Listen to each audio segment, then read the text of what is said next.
worldly concepts of human nature. Our culture and even many Christians believe in the basic goodness of human nature, but as a result, we underestimate the extent of depravity and self-centeredness. Romans 3:23, right? All have come short of the glory of God. Okay? Look at this also.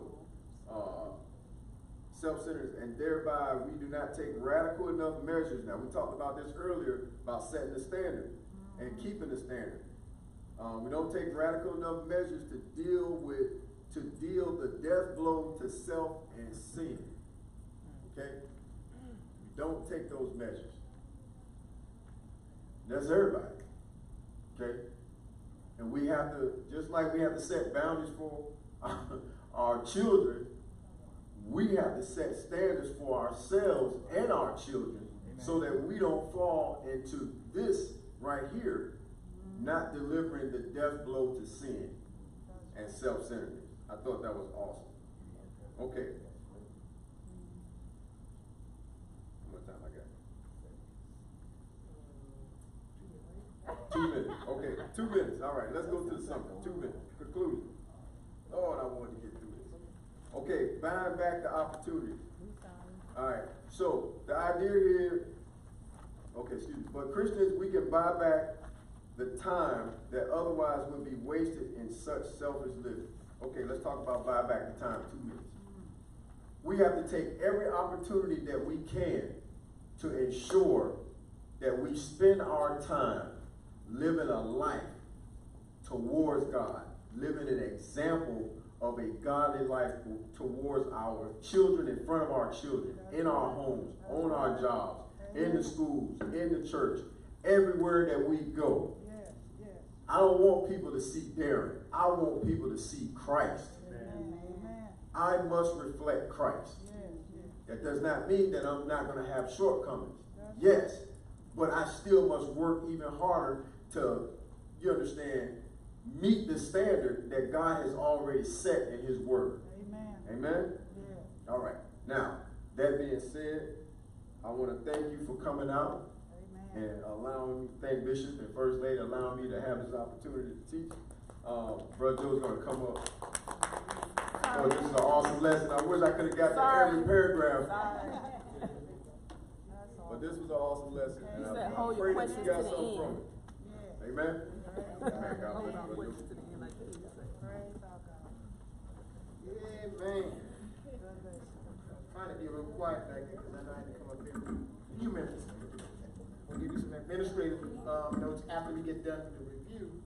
And the review will basically be me pointing out some stuff that we already talked about. I'm not going to reteach the lesson. You did a wonderful job. Amen. But there's some things to point out. Okay? And one of those things are, the scriptures are so true.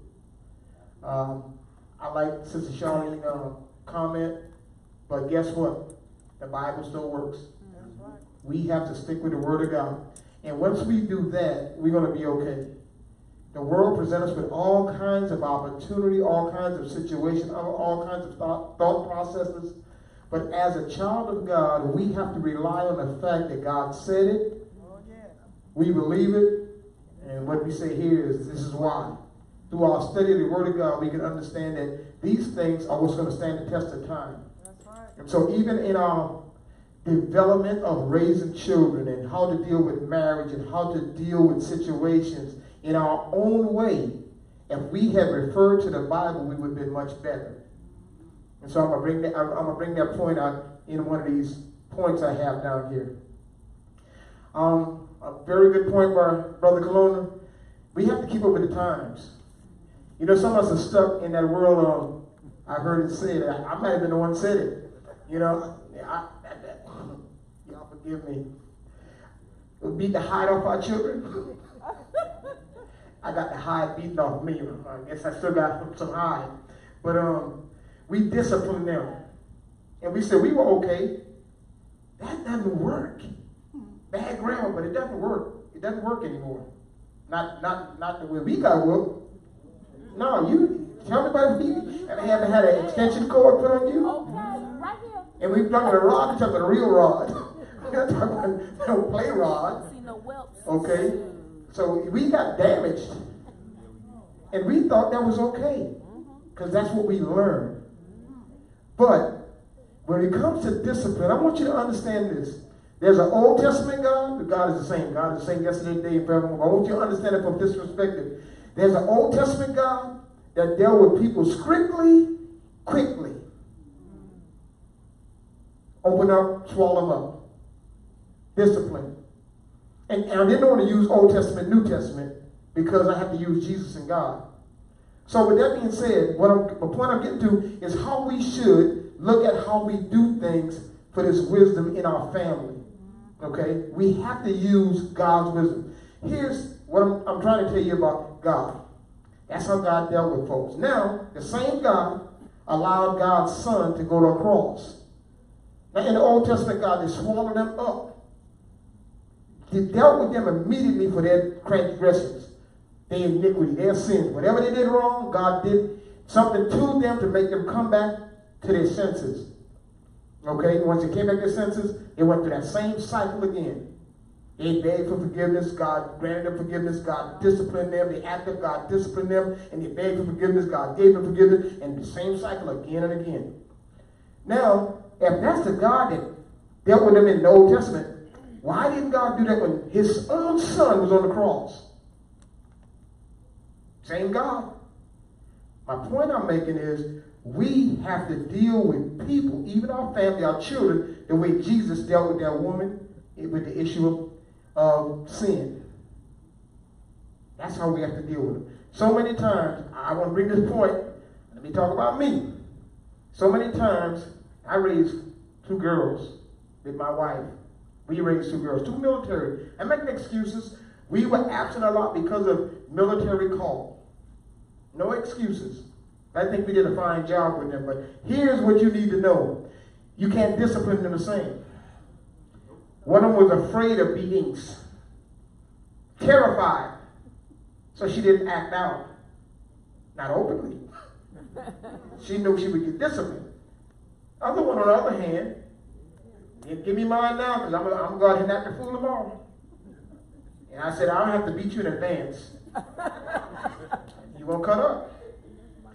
But again, my point is, when I did that, when I normally disciplined those children, I was already angry. And we guilty. You ain't got to raise your hand. We guilty. But what if we did them like Jesus? We disciplined them, but they always saw our love and not the anger. Not the anger. That's why we have so many problems. And we talk about wisdom. That's why I'm talking about this, because we're talking about wisdom. So how do we apply this lesson we just had tonight, this great teaching we just had tonight, and place it into our tool bag, our kit, for today and for tomorrow? Because we know getting that rod is not going to work. We're going to end up going to jail. Somebody going to get hurt. The child going to fight you back. Some of them bigger than us anyway. So these are things. That's life. That's the world we're dealing with right now. Because they think it's okay. Society has told them it's okay. They have these rights. We didn't have rights when we were growing up. I don't think I saw a police until I was 18. And I was in the military by that time. Police didn't come in our neighborhood. We didn't have a need for it. We live in a community of all family. Nobody got shot, nobody got killed. But we fight a lot. And children got disciplined. I know I'll tell you this quick story. I had one guy that was 1 year younger than me. We call him Bad because he's Barry. His name was Barry. I ain't going to say his last name because I don't want y'all to know who he is. South Carolina. Barry was bad. Everybody knew Barry was bad. Barry liked to fight everybody. But when he got home, his mom, Miss Peachy, whooped him. We could hear him holler a mile away. He survived. It's all right. I'm just telling you the type of discipline we had back then. He got disciplined by his mom. And the whole neighborhood knew it. You can't do that today. And you shouldn't even desire to do that today. You should desire to spend so much time with your child, if your child fall in love with you the same way you fall in love with Jesus, and you do it just because you're in love. When you fall in love with God that way, you're going to do right regardless. And so that's how you win your children. That's how we do this with wisdom. And that's really all the things that he was telling you, is that's how we do. We do it with God's love. We can't think that we have this thing right, that we have the right idea. I like what Shawnee said, sometimes we don't even understand our children. We try to make them understand us and what we just said and how we want this to be. And you reflect your reflection. You reflect me. You go out this house, you're Washington. And so you giving me a bad name, so I'm gonna correct that. I'm gonna fix that real quick in a hurry. And we angry and we deal with it in that way. But what if we spent time with them, ask them what the problem is? Why do you think this way? And what if we really displayed Christ so much that they fell in love with the same Christ you fall in love with? Because the Christ that we preach to them is not this angry person. It's not this mean person. It's not this strict disciplinary with a rod. But that's what we show them, and then we expect them to join the church. We expect them to be in the church. We expect them to do the things that we do in church. And they see this angry parent. So that's my little nugget for you.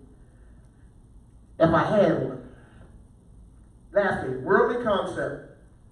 We cannot look like, be like, act like, conform to this world. Amen. No matter what.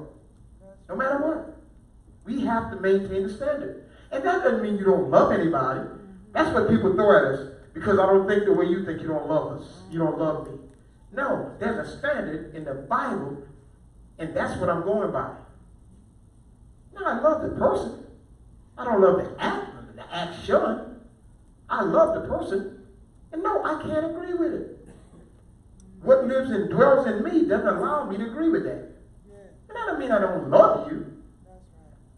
So we have to stay away from worldly concept and stay in the Bible. Stay with the standard of God.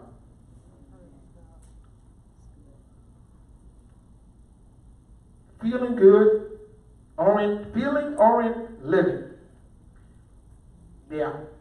Well, we have to get away from that one. Sometimes it's about how we feel. We let our emotion get the best of us. Our emotion get us in trouble so many times. And if our children see that, they do the same thing. Yes, I know. The Lord knows we have emotional children. Emotional.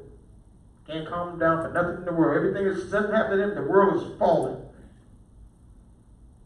And so they're emotional. Their emotions sometimes get them in trouble. And so we feel how we feel, we act it out. Feeling oriented.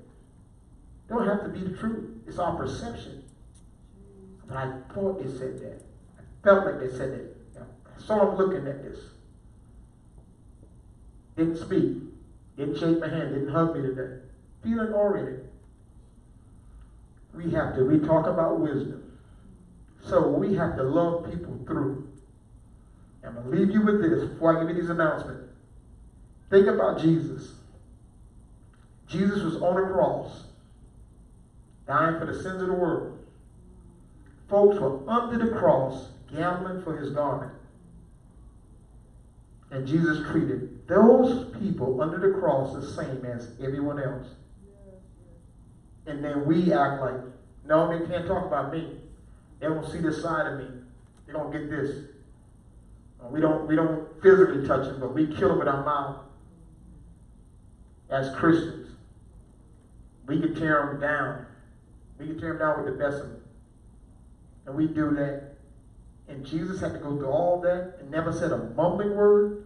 And here we can't take, somebody having an off day.